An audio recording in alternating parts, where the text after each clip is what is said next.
On this episode of Skeptiko. When you know the science of near-death experience and you know there's a reality to it, I think it helps you make decisions about your life and say, okay, I need to bring that in now. I need to incorporate that into my belief system, and I need to live that because that's a truth. Consciousness, in some way I don't understand, survives bodily death. Now I have to take action in my life, and I have to live that.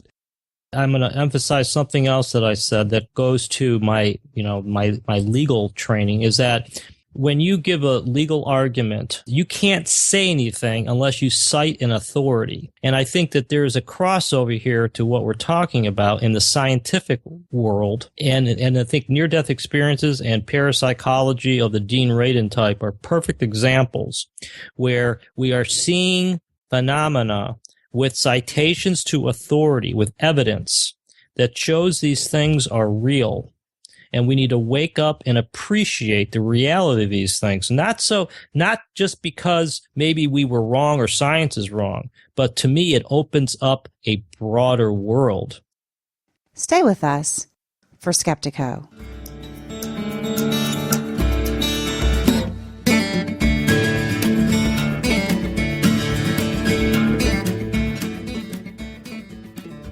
Welcome to Skeptiko, where we explore controversial science with leading researchers, thinkers, and their critics. I'm your host, Alex Tsakiris, and on this episode of Skeptiko, kind of a special mirrored interview where this show is being broadcast through my feed on Skeptiko and also through the feed of our guest, who also happens to be a podcaster and an author and someone who was recommended to me by you, Skeptiko listeners.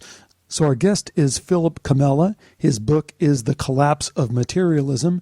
And during this dialogue, we talk about a whole variety of issues that you probably are going to be familiar with if you're at all familiar with this show. We, of course, talk about the collapse of materialism and whether materialism really works despite all its limitations, whether it in some way works for us in a way that we don't fully appreciate.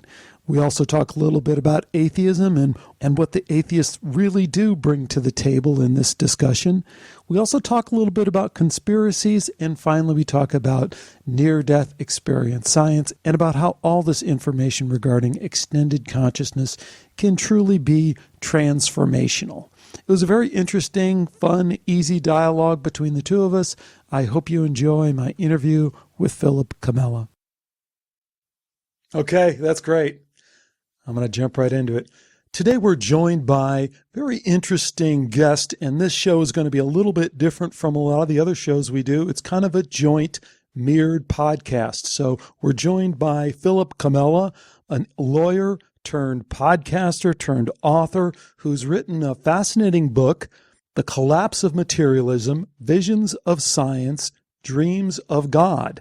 He's also the host of a very well-done podcast titled Conversations Beyond Science and Religion. It's on Web Talk Radio.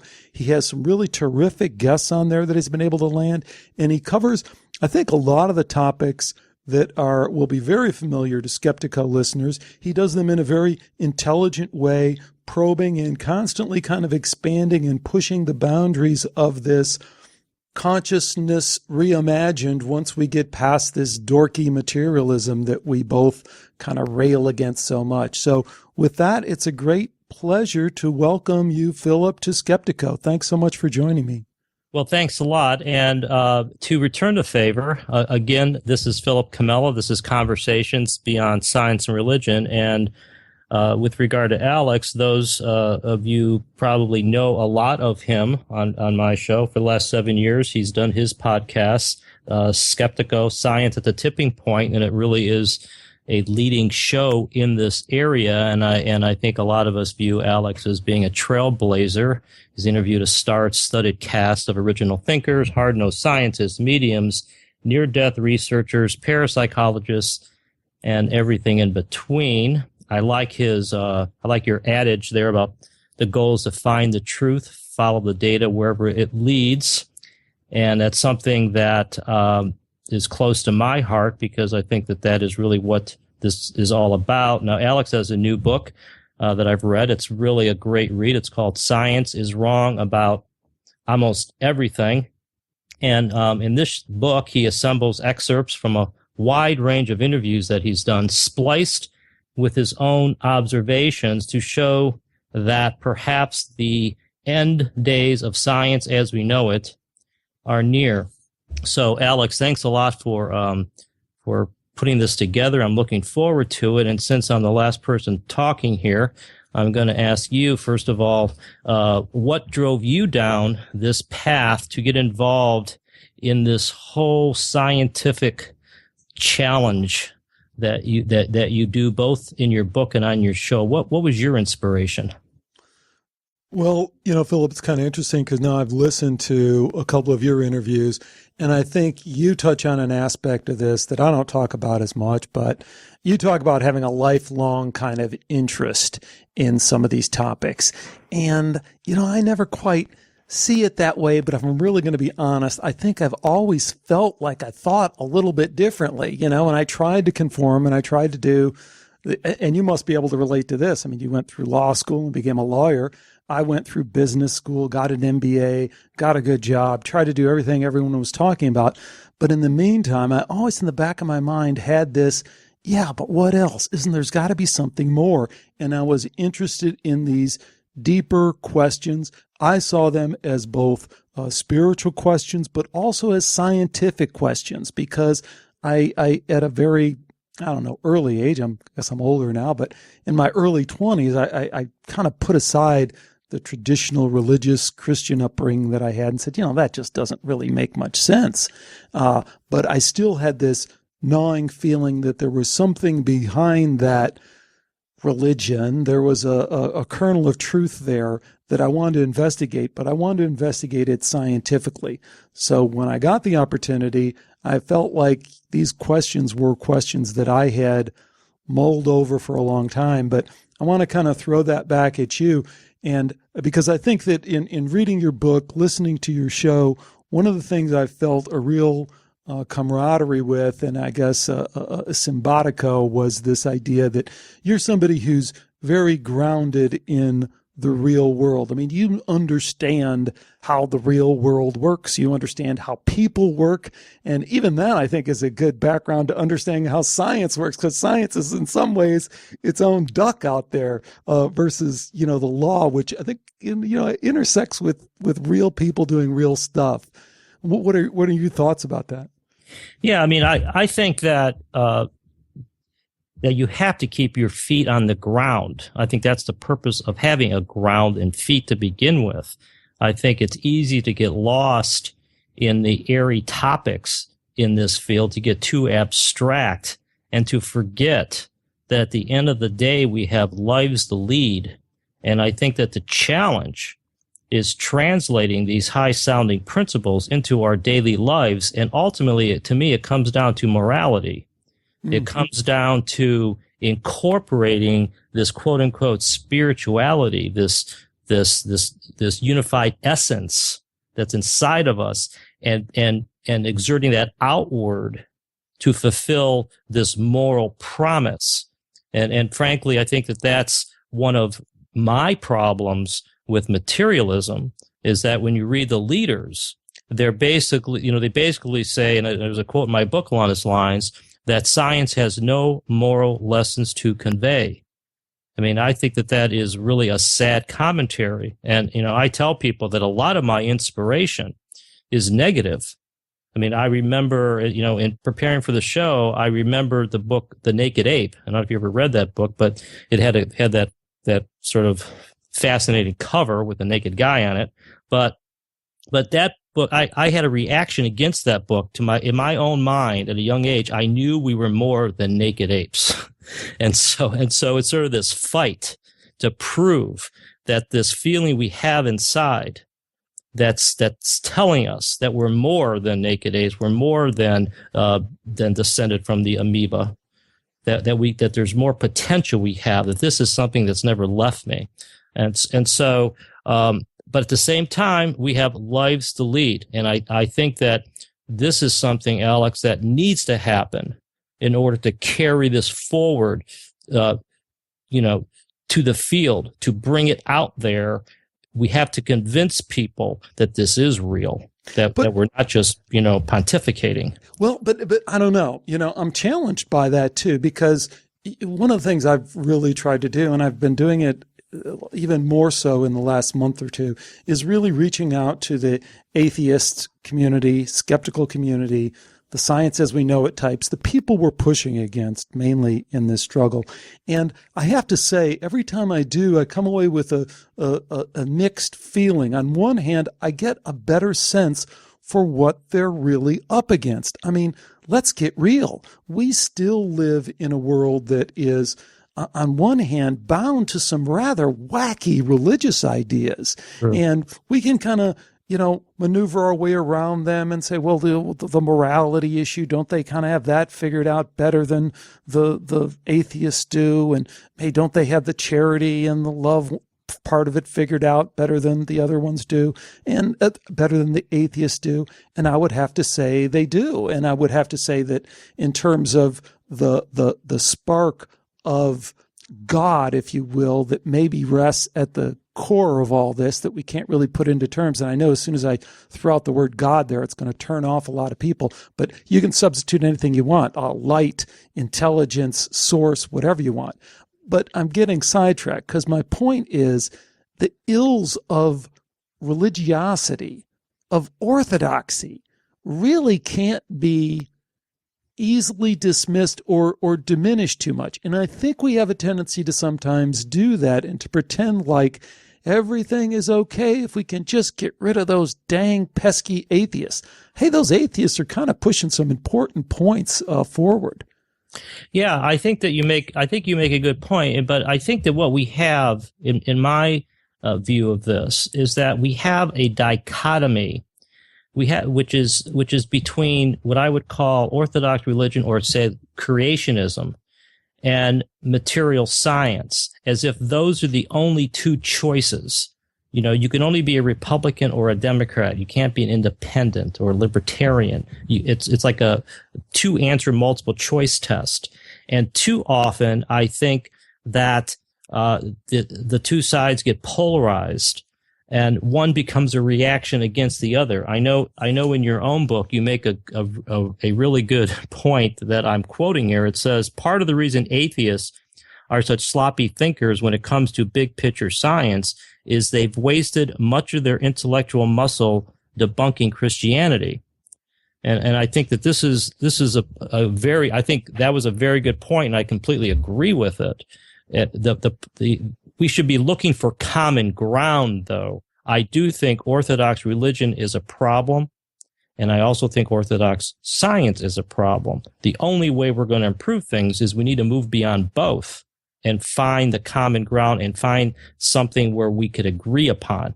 And that's why I'm an advocate of taking it all down and building it up, all over again. And that's an interesting thought. And, one question I guess I had for you, and since you just said about tearing everything down, which fits in perfectly with the title of your book, which is, once again, folks, you want to check this out. It's on Amazon. It's gotten some fantastic reviews, some great blurbs by some really, really intelligent people, including Larry Dossey and a couple other folks. The Collapse of Materialism, Visions of Science, Dreams of God. So you just talked, Philip, about tearing everything down. As a lawyer, Philip, how would you make the case for the collapse of materialism as that being something that we could really foresee in the future? How does materialism really collapse? Aren't we totally enmeshed in materialism, materialistic thinking, both in a scientific level, but also on a very personal level? Can we really extricate ourselves from this idea? I think that the movement out of materialism is ultimately a natural movement of consciousness, is ultimately an evolution of consciousness. One of the errors that materialism makes us believe in is that evolution only occurs for the organism, for the material thing. There's plenty of thinkers, Pierre Desjardins and Siri Aurobindo and others, who talked about the evolution of consciousness. I think that what we are experiencing now, and for the past 20 or 30 years is we're seeing consciousness evolve, consciousness starting to understand that we are enmeshed into the world. And so to me, it's not just coming up with a great argument and pounding somebody on the head with all these logical points. That's part of it, but ultimately it's going to be a natural movement. This is going to feel closer to us as we move closer to the world, realize that we are really part of nature and that it's not separate from us. But Philip, that's getting too touchy-feely for me, too new agey. I mean, bring it down for me as an attorney. Show me the evidence, because again, one of the fastest growing groups in the spiritual realm, if you will, if as we divide that up, are atheists, are non-believers, are folks who have turned their back on religion. Those folks aren't coming around anytime soon. And, I talked to a lot of prominent scientists who seem to have no inclination to move away from materialism. Or if they do, more importantly, when they do, they have a million little fallback positions that are really just restating the same. It's like in consciousness research, which I've probably investigated more than anything else, So yeah, you pin them down and you say, is consciousness an epiphenomenon of the brain? Is it just a product of the brain? And if you wrestle them to the ground enough, you can get them to say, oh, okay, maybe it's not. Oh, it's a emergent property of the brain, So that's their fallback position, which is really a non-starter. It's the same, but it's kind of stated in a different way. I just did just publishing a show with New York Times bestselling author and meditator Sam Harris, who's featured on the ABC News if you turn on Good Morning America. And, a great book, 10% Happier, all about meditation, mindfulness meditation. It should really usher in the kind of change that you're talking about. But it comes at meditation from a very secular kind of perspective, an atheist Buddhist kind of perspective. I just don't think we're being, if this is really a battle that we're engaged in, kind of like a legal battle that we're engaged in, I don't think we're giving the other side enough credit when we just talk about consciousness. Well, consciousness is rising and we're going to be in this new age. Hey, tell William James that, right? 100 years ago, William James was one of the leading scientists in the world, let alone leading psychologists at Harvard and groundbreaker. Where did that all go? It went nowhere. The spiritualist movement of the turn of the 20th century in the early 1900s totally flopped and was replaced by the kind of dorky materialism that you rail against and I rail against. Yeah, and I think that first of all, it's so important to define terms. I've had a couple atheists on my show, and there's really two questions I would have. First of all, when you apply atheism, are you saying that you do not believe in the God or gods of the Bible? A, or B, does that mean that you don't think that there's any type of underlying spirit, unity, source, divinity to human existence? Those are two separate questions. And I think that, for example, Einstein was really a pantheist. He really thought that nature is God. When you read a lot of the quote-unquote material science books, they believe that God is the laws of nature. They believe in the harmony of the world. I think so it really isn't. They're atheists in the sense that they may not believe that Jesus Christ rose from the dead or that Muhammad wrote the Quran, but they're not atheists in the sense that they don't believe in some kind of underlying purpose or harmony. So I think that's really important to make that distinction. Well, I mean, I think that's a wonderful distinction for us to make because it kind of pulls some of those folks into our camp. But I just don't see that out there. I mean, certainly in the internet, when you talk about atheism, you're not talking about any of those people. These people, and this is not to denigrate them. They have a definite position, and their position, let's talk a little bit about their social position, because in a lot of respects, their social positions I find very compatible with my own beliefs. So, gay marriage, they're all, why would we not have gay marriage? What's wrong with gay marriage? And yet we have the moralistic Christian side of our society has fought that vehemently for 20 years. Same with abortion, stem cell research, all these kind of progressive social issues that are also, I think, issues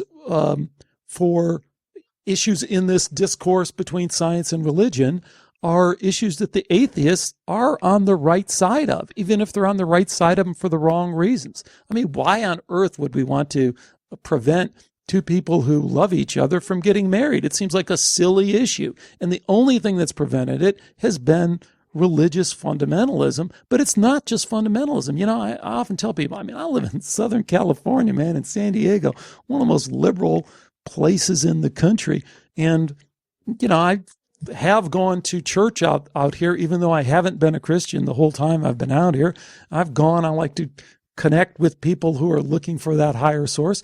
But in my very liberal Presbyterian church right up the road that we have gone to, they're extremely against gay marriage. They're extremely against gay priests, all that stuff. So don't the atheists kind of have a point with these kind of social issues? But the larger question is back to my question, which I feel like I got to pin you down a little bit on, Philip. Okay, what about this? What about this collapse of materialism? Man, it ain't going to happen. There's too much we've built into materialism, and there's too many other forces, like I was just talking about with the church and the inability for the church to get outside of its own dogma. Yeah, I think, frankly, you're mixing up some different concepts, and in your question, in the way you presented that, to me, it's a function of coming up with a theory that explains more. Materialism doesn't explain the full range of human experience. It doesn't explain near-death experiences. It doesn't explain parapsychology. It doesn't explain phantom limbs. I don't think it explains consciousness. It doesn't explain where this funny idea of spirit or God came from. To me, it's a function of replacing the scientific theory or the underlying worldview of materialism with a broader base, consciousness base or mind base or mind first worldview. I think this is a scientific revolution. And let me be very clear here. We are never going to give up the outside world. This is the world we live in. All we ever do, in my view of things, is to change our perspective. We change our perspective. We accept things like energy healing as part of medical science. We accept parapsychology, clairvoyance, near-death experiences, maybe an afterlife. We accept these things as credible parts of our world instead of rejecting them out of hand because they don't fit the model. So to me, materialism is collapsing because it's not explaining the full range of human experiences. And there's more and more people understanding that you don't have to be a card-carrying materialist to be a rational person. And so this is where I'm coming from. I think that materialism is collapsing because it's failing to explain the very world we live in. We haven't even started with all the problems. But to me, Alex, and I want to say something here that is sort of recent, but there is a fundamental inconsistency in materialism because remember, there's no mind or spirit or involved in the world of the materialist. But as the more scientists look at the world, from the outer cosmos to the brain to human life, the more complicated it is and the more organized it seems.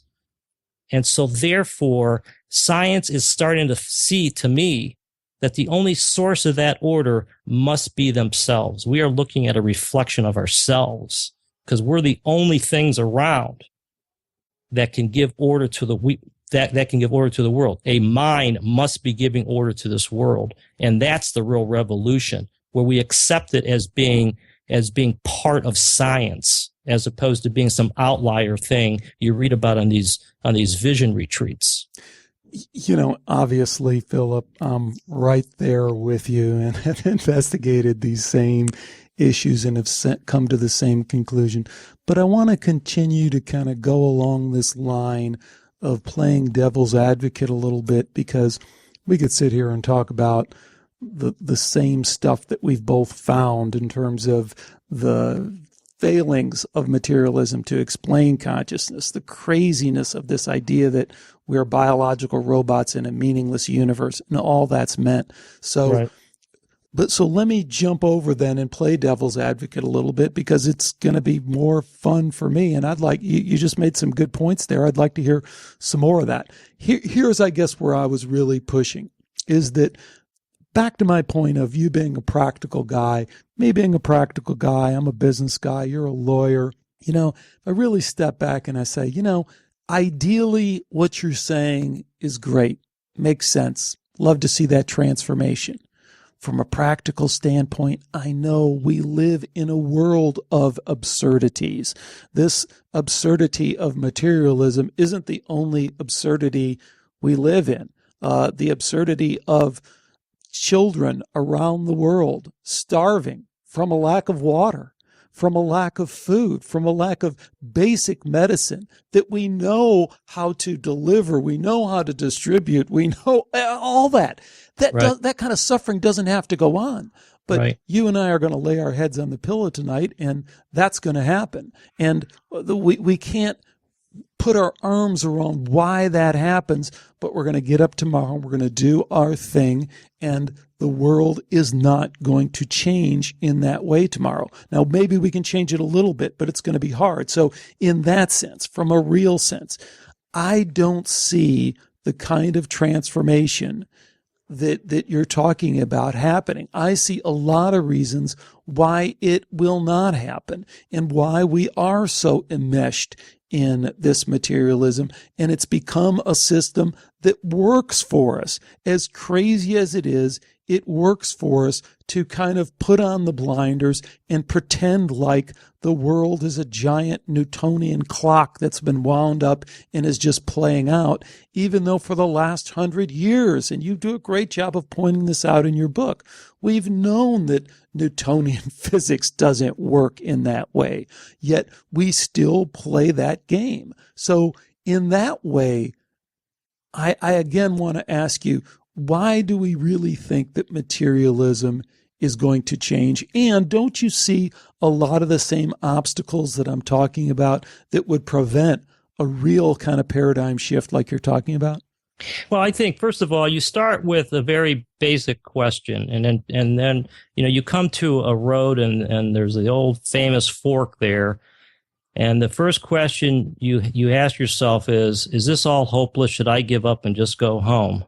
Or should I venture and give it a shot? No, I'm sorry to interrupt, but I want to interject a different question, because I hear that a lot. But that's not my point. That's not where I'm coming from. I'd come at it from a different standpoint. I'd come at it and say, my conclusion is this, to put my hand down there, is it's all about personal transformation.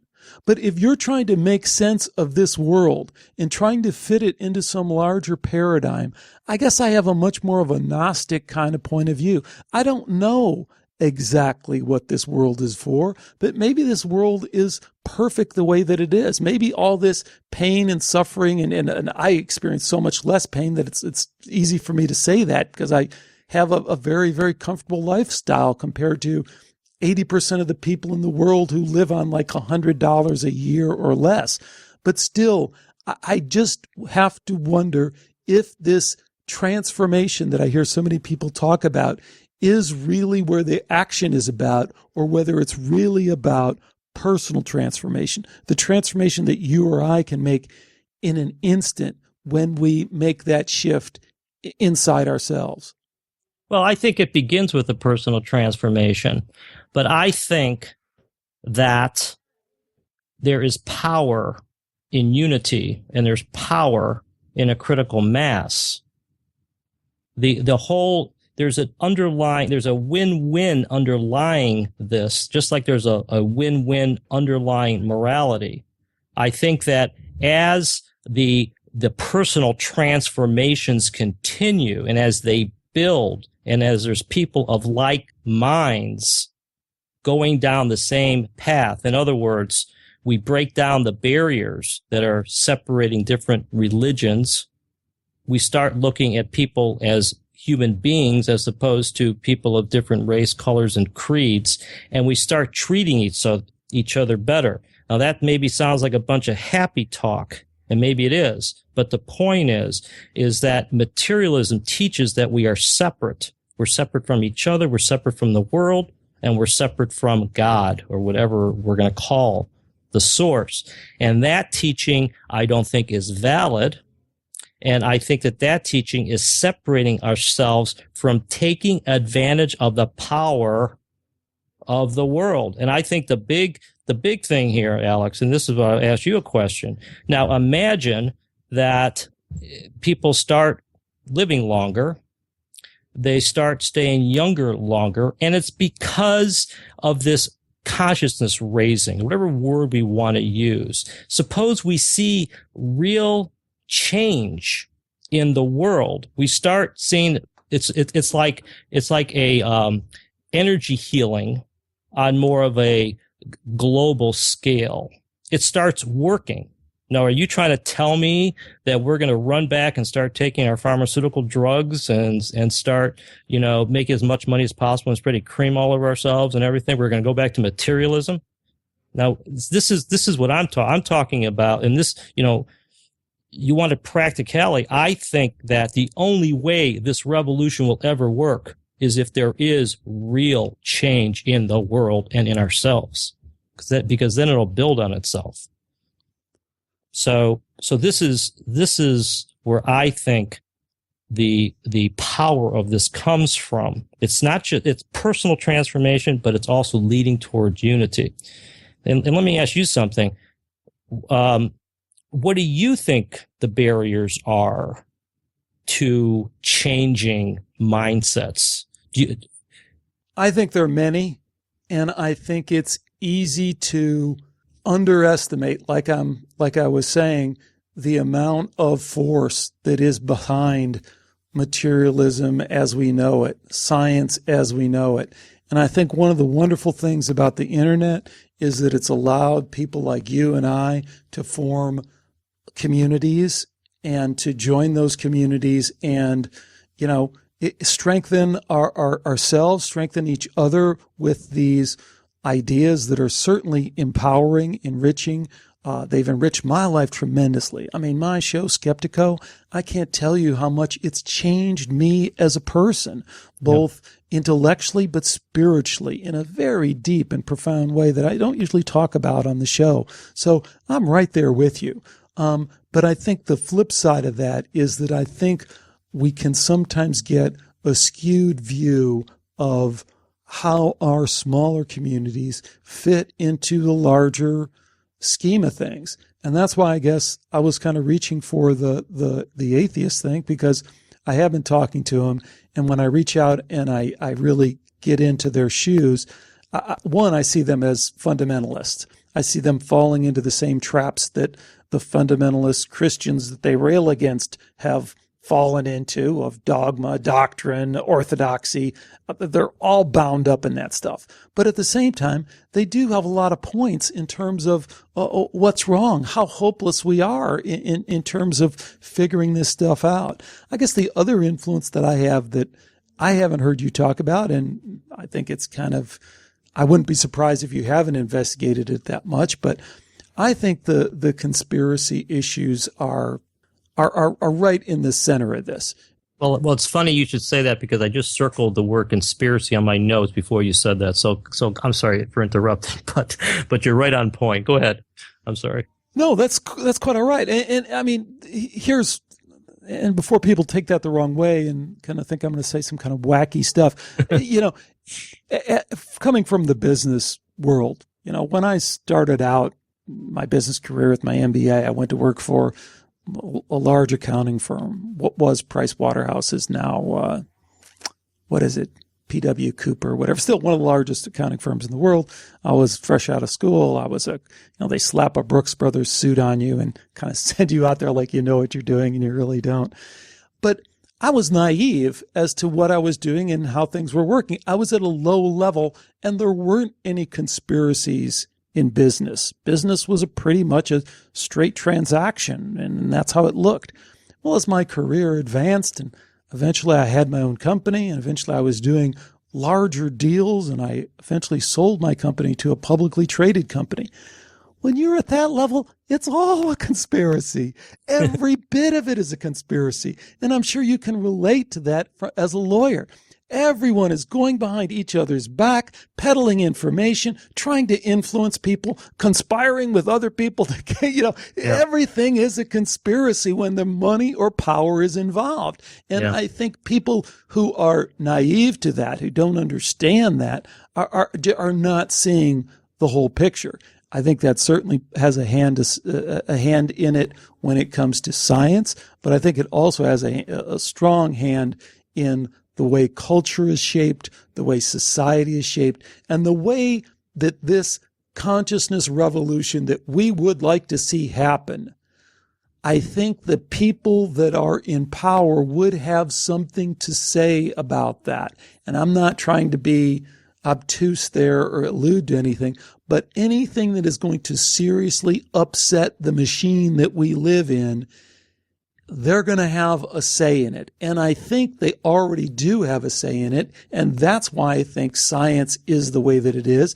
And that's why I think we're stuck with this phony science versus religion drama that gets played out that, as you so correctly point out in your book, is completely besides the point. It kind of misses the target on both sides. Yeah. Well, there's something in law in antitrust is called unconscious parallelism, which is a big word.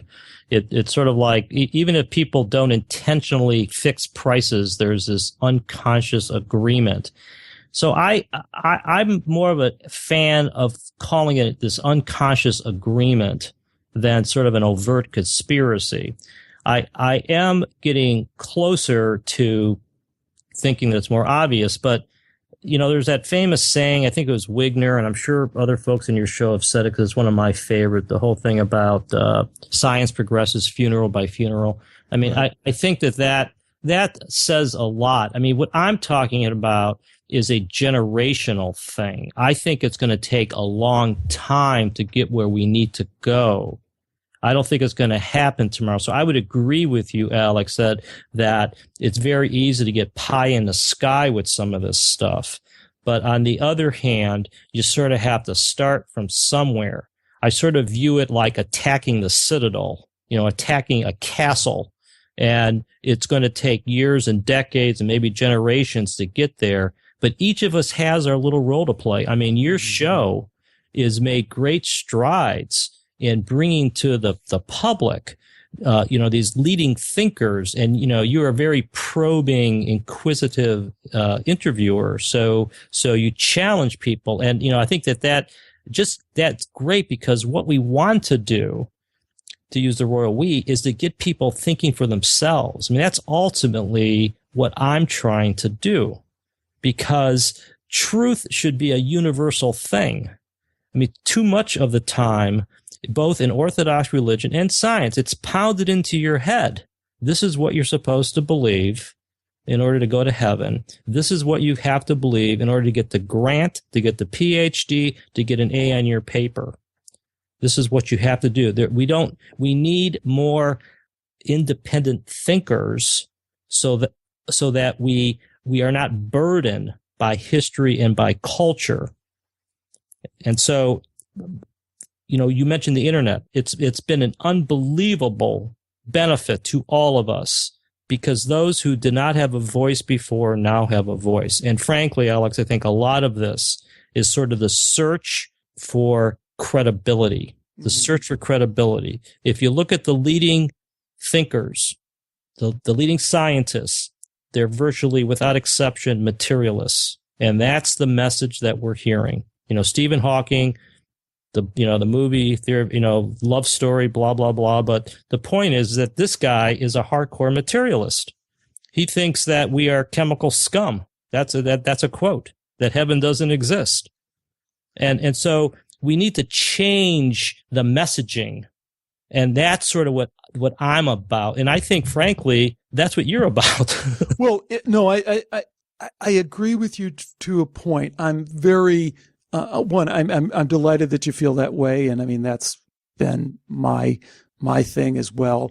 I'm always a little uncomfortable when we start talking about the message, because then we're becoming what we kind of are trying to oppose to a certain extent. I'm very much an iconoclast. I love collapsing. Yeah, let's tear it all down and build it up. The other thing, I guess, that I'm about, and I think that I've personally experienced, and I want everyone else to experience who listens to Skeptiko, is that this search for the truth that you're talking about, this search for the data, following the data, can really take you a long way. And as you just pointed out, the internet is the great equalizer. You can lay side by side Hawking and his critics. And these papers, folks, even these peer-reviewed papers that seem so, unreachable to the average person, they're not. You know why? Because more and more scientists are having to write for interdisciplinary publications and cross-disciplinary academics who are maybe not trained in their particular thing. You can go in there and you can pull apart this research yourself. So you can listen to Phillip and his guests summarize it for you and tell you their opinions on conversations beyond science and religion.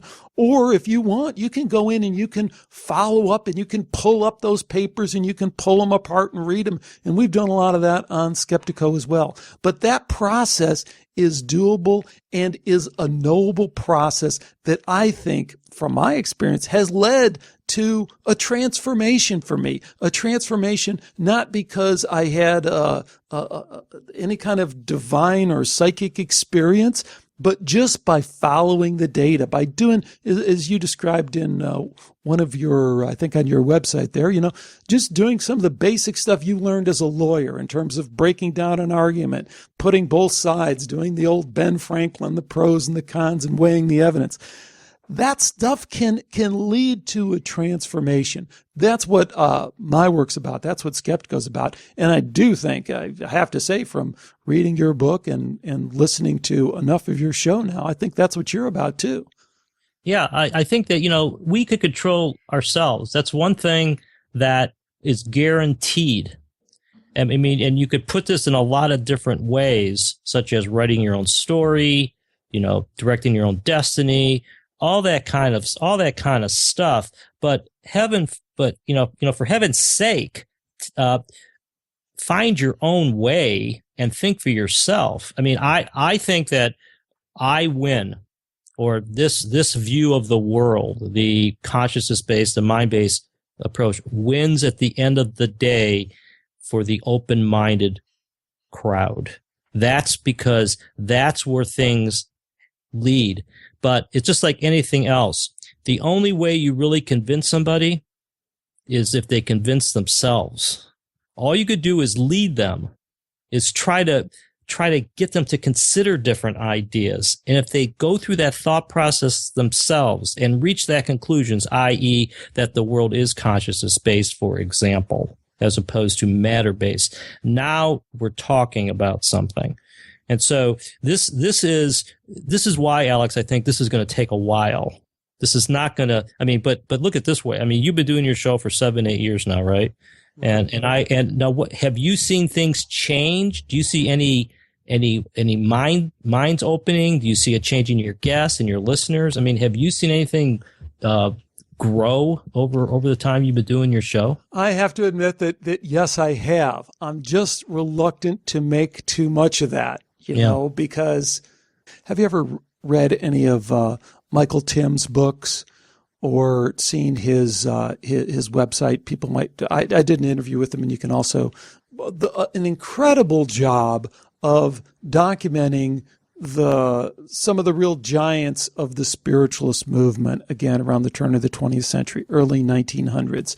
And many of the mediums, we still have extensive records, hundreds of pages that have been collected on those people, on the readings. So the brightest and best minds of the age were very interested in this and had applied the best science to investigating it and had concluded that there was a reality to it, you know?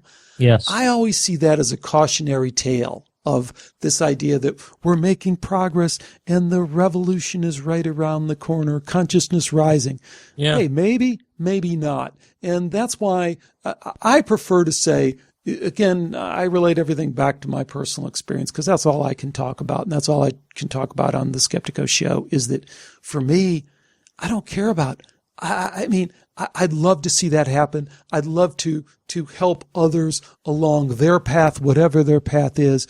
But my message is, I have been transformed by the data, not by any guru or special kind of spiritual experience. Just the data can be transformational. And the way I wake up every day is different because of what I've learned. So it doesn't matter if there's a consciousness shift, if there's this global change, because the global change for me has already happened. The global change for my wife, who can tolerate me maybe a tiny bit more, has already happened. For my kids, it's already happened. Hopefully every day I practice and try and be a better person to the people around me. That's the kind of transformation. We don't have to wait 5 minutes for that. We can make that happen right now. I think that's a really good point. And I think we get lost sometimes in the terminology, and I think that it sort of puts a lot of people off. In the scientists, I mean, I think if you want to disillusion a scientist quickly, you know, you start using words like consciousness raising and you know, conscious evolution and new age and spirituality. I mean, it's not. Those terms don't have scientific currency right now, and I myself struggle to use terminology that has some weight and credibility to it. But I think the point you're making is really good, because at the end of the day, it is a personal transformation. I would agree with you. And what does it really mean? It means that we're better people. I think that's what it means. Because if it doesn't mean that, then this is not worth it. Right. You know, that's what it means. And it's sort of like Buddha, you know, we sit there and we recite the Eightfold Path, you know, right conduct, right education. Well, one of them is moral, is right conduct. It's right thinking. It's part of not only, appreciating the world and the miracle of the world, or the wonder of the world, as Tim Freaky would say, but it's also realizing that we're part of something, and that that we're more than a random combination of particles. And so I would be perfectly happy if when everything is said and done, we have people that are better people, that are nicer to each other, that are more respectful of each other and of the world. That's really what this is all about. When you boil it down to its essence, we're not going to have people flying around like angels or going off to mountain retreats. Maybe we still will, but the point is that this whole movement, I think, is supposed to affect the way we look at the person across the table, across the street. That's what this is about. So I agree with you on that. And I also think your point that too much of this gets lost in the airiness of the concepts is really good. I mean, I think that, you know, you meditate. You know, I've tried it and I haven't given up. But to me, if it makes me more relaxed and deal with the stress better, that's cool. That's good, because it's now having an impact on my daily life. So I think that that your points here about bringing us down to earth are great. Let me ask you, in all the people you've spoken to, where do you think this is heading? What do you think the future is going to bring us? Do you think we're always going to have this dichotomy between the atheistic scientists and the religion? Do you see any of that ever changing? Well, I mean, that's a tough one. And I think we spent a good part of this hour kind of discussing that. And I don't think we know for sure. Maybe I'd turn it back to the last 5 minutes that we're just talking about, and I'd add this part to it. The other thing that I think sometimes turns people off is when we talk about morality.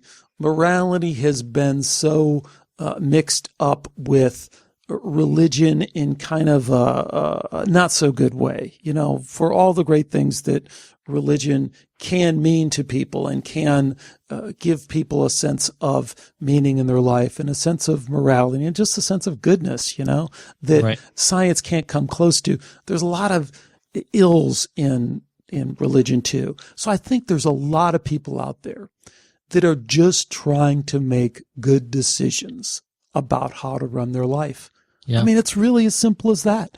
And I love what you said about meditation. I mean, that's so real, Philip. I mean, that's what it is. It's like, hey, I tried it. I'm not so sure I'm willing to give it up. I can't say it's changed my life, but I'm going to keep trying, because if it makes me a little bit more relaxed, a little bit more compassionate, then maybe that's a good thing. Yeah. Terrific. For me, I've been a long time yoga practitioner because I'm not so great at meditation either. It's led me into a better meditation practice, but that's not it. But I've come to appreciate that that's not important.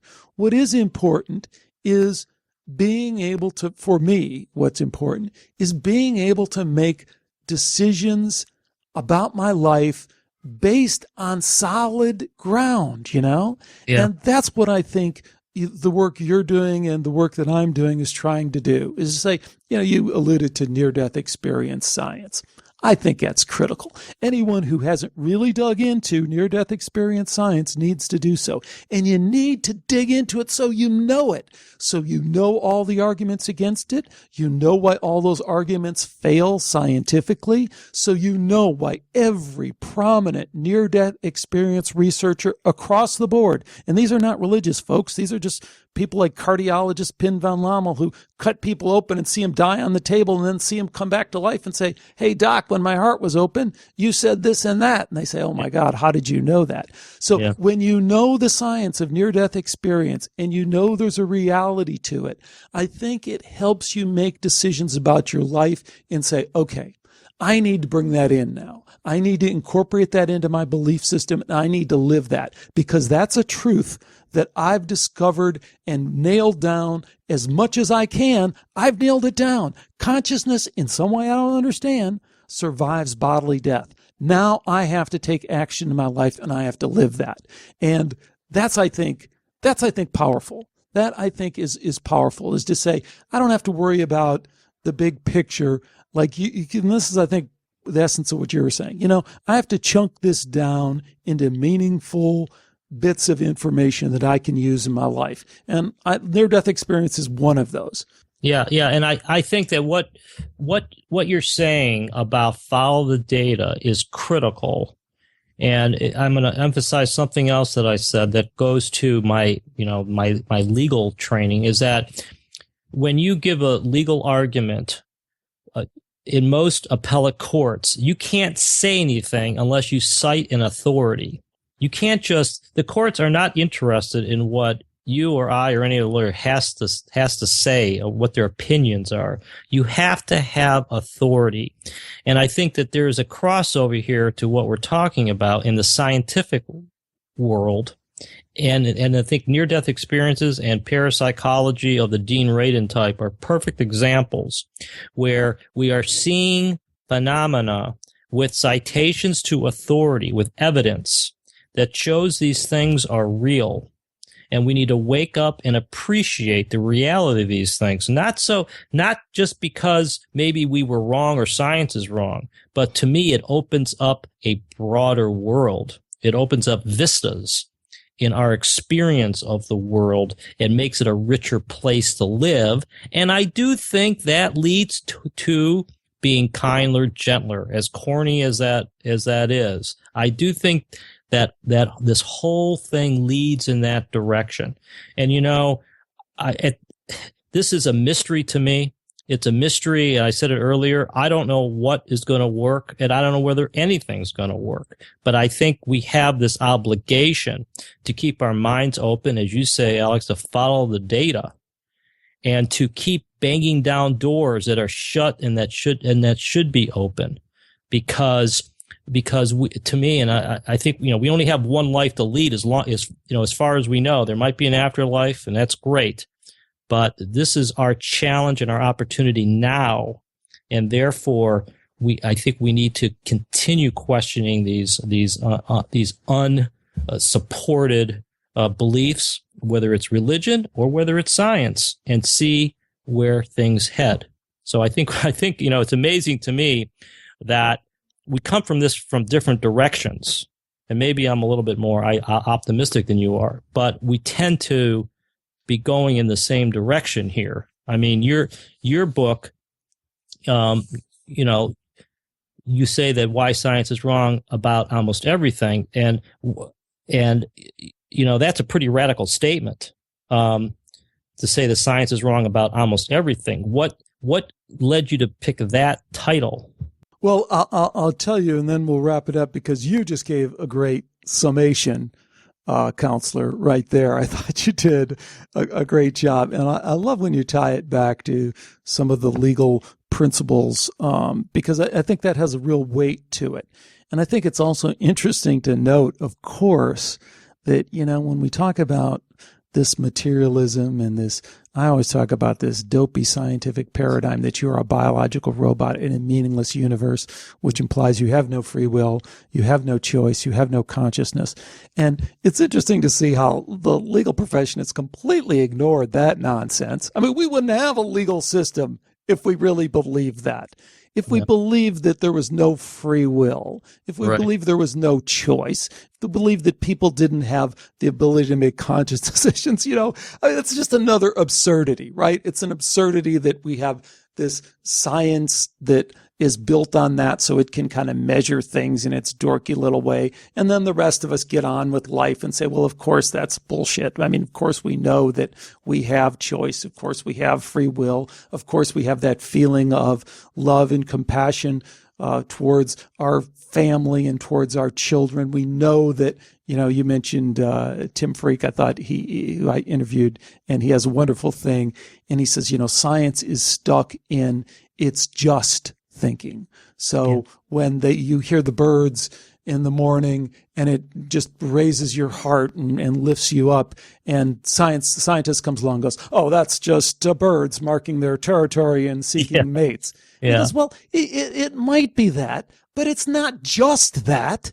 You look into your newborn child's eyes, and you get, like so many parents, every parent throughout time has had this instant connection, that's indescribable love, where you feel like a piece of your heart has been lifted out of you and put into this other person, and you have this feeling, and the scientist comes along and goes, well, that's just the nurturing instinct that has been biologically bred into you. Well, there might be some of that, but it's not just that. And we know that's crap. But we've been battered into, we don't let our kids go to school and raise their hand and say, hey, wait a minute, that's a bunch of crap. Everyone knows that. We tell them, like you were saying, just go along, get a good grade on the test, listen to what they have to say, and, all the rest of that. So,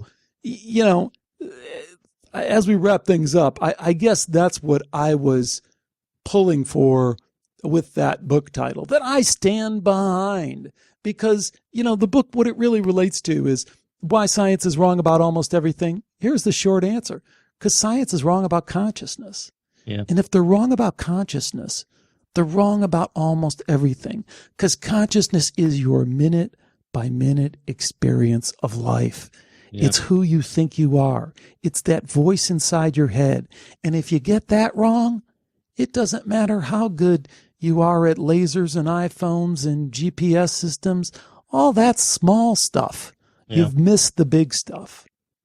Yeah, and I think that you do a really good job of focusing your book, Why Science is Wrong About Almost Everything, on that point. And, it's like you were saying, talking to people with credentials, with who are articulate, have researched it one-on-one like you do, like I do. It's really, it's changed me.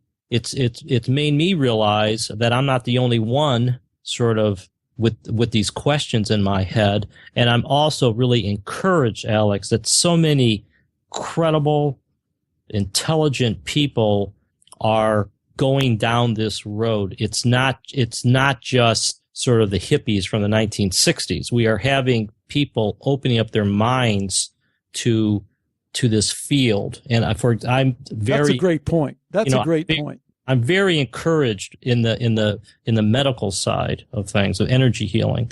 The more I talk, the more I talk to folks in the medical side, it could be someday that will be sort of the first treatment you'll get before they start cutting things open, before they start radiating the cancer cells or something. I mean, it sounds sort of maybe science fiction right now, but I think we're heading in that direction. So, you're right. We've come to the end, and I want to thank you for getting this started, and I want to thank you for your inquisitive questioning. I think that you do a service with your show, and I'm happy that I'm not the only one out there sort of beating this drum. And we should do this more often and check up on each other. I agree, Philip. It's been great, and I do. When one of my listeners recommended your book to me, and I just glanced at it and go, "Oh my! Here's a kindred spirit. Here's a fellow Chicagoland kind of person, just like I grew up in the western suburbs of Chicago and LaGrange. But here's a guy who's kind of followed along, found some of the same cookie crumbs on the trail and has decided to follow them just like I did. So it's been great. And I had to push you a little bit, or it wouldn't have been a Skeptiko dialogue, Yeah, well, I think that the topic of skepticism itself is such a rich topic, and I did a blog recently on 360 degrees. Yes, I read that. It's great. Skepticism. We need to be 360 degrees skeptical, not just skeptical about things we don't believe in. Right. And the whole self-examination. And, there's a lot there. And frankly, I think that science needs to turn back on itself and be skeptical of some of its own theories. Although I do have faith that science is a self-correcting field. And so, I'm a scientist at heart, maybe like you are as well. And I am optimistic about the future, but I'm not going to make any predictions on when something's going to happen. I sort of like your approach to this, to focus on numero uno, change yourself, do the possible, and you never know what might happen. Exactly. So, by the way, I just have to say one more time that I love the way you coined that term, 360 degree skepticism. I'm going to have to use that. So it's been great having you on. Again, our guest has been Phillip Comella. His book is The Collapse of Materialism, Visions of Science, Dreams of God, and the podcast that you're really going to want to check out. There's some great guests on there, our Conversations Beyond Science and Religion. Phillip, it's been great spending this hour with you. Thanks again so much. And Alex, I thank you very much. And Alex's book is Why Science is Wrong, about almost everything. And of course, his own podcast is Skeptiko, Science at the Tipping Point. This is Phillip Comella, Conversations Beyond Science and Religion. Thank you very much for listening. And Alex, it's been great talking to you. Likewise. Thanks again to Phillip Comella for joining me today on Skeptiko. Like I said, I have one question to tee up from this interview, and it has to do with the lead-in piece there. Do you think the scientific data for near-death experience and extended consciousness in general is transformational? I said it's transformational to me. I think the evidence is so overwhelming that it kind of demands that I re-examine my worldview, re-examine and incorporate that into my life. How does that work for you? Do you see it as such? Do you see the data as something that moves you? Or maybe you say the data isn't there yet. Or maybe you're one of these people who say, the data alone could never move me. It had to be some kind of personal experience I have. So I guess the question this time around takes us a little bit out of the intellectual part and down to the personal experience part, and that is, what is transformational for you? And can information alone be transformational? So the place to fire back an answer to that is through the Skeptiko website at skeptiko.com. From there, I always recommend you go over to the forum, where there's always someone hanging out and offering up an opinion of one sort or the other, and you can link right through there through the Skeptiko website, or you can go to skeptiko-forum and get there directly. You can also connect with me on Facebook, send me an email. All the old-fashioned ways of doing it still work as well. As always, I have a number of shows coming up. I've put this show out on a 1-week interval rather than my usual 2-week intervals. But since I didn't do a transcript on this one, it isn't going to keep me from getting another one out to you next week. And I may even have another one the week after that. I got to get some of these cleared up that I've been backlogging, and I apologize to my guests for my tardiness in publishing these. So I hope to get that more up to date, because I have a lot more interviews coming down the pipe as well. So much going on. Look, it looks like it's going to be a busy summer here at Skeptiko, and I hope you'll stay with me for all of it. Until next time, do take care, and bye for now.